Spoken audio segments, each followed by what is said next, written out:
उगी गईले दुजिया के चंदवा, जीवा गईले घबर, मनवा गईले घबर।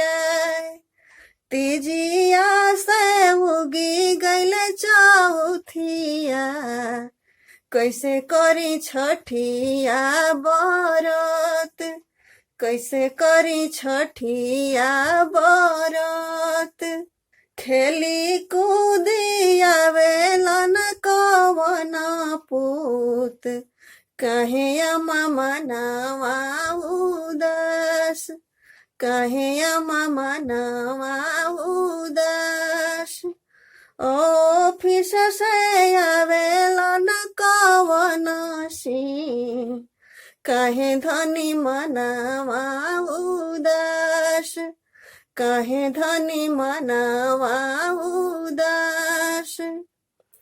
उगी गईले दुजिया के चंदवा, जीवा गईले घबर, मनवा गईले घबर।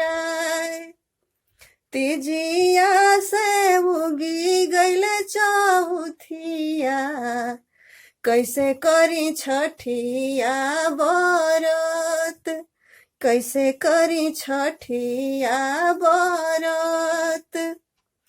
अतना वचन प्रभुजी सुनले, चली भैले पटना बाजार, चली भैले सासाराम बाजार। अतना वचन बबुआ सुनले, चली भैले रामपुर बाजार, चली भैले शिमला बाजार। 9 लाख के किनाले चांदनिया, 60 के डलवा हमार, 60 के डलवा हमार।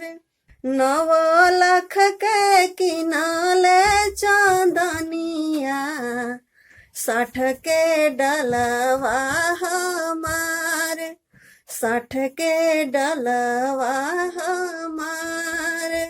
ले आइले कलशुप दौरिया, करयमा छठिया बरत, करयमा छठिया बरत।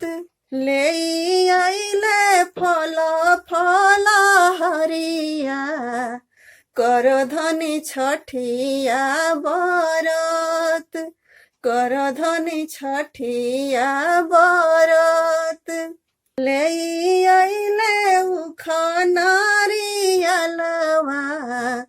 कर धनी छठिया बरत, कर धनी छठिया बरत। ले आइले पाना कसैलिया, करयमा छठिया बरत, करयमा छठिया बरत।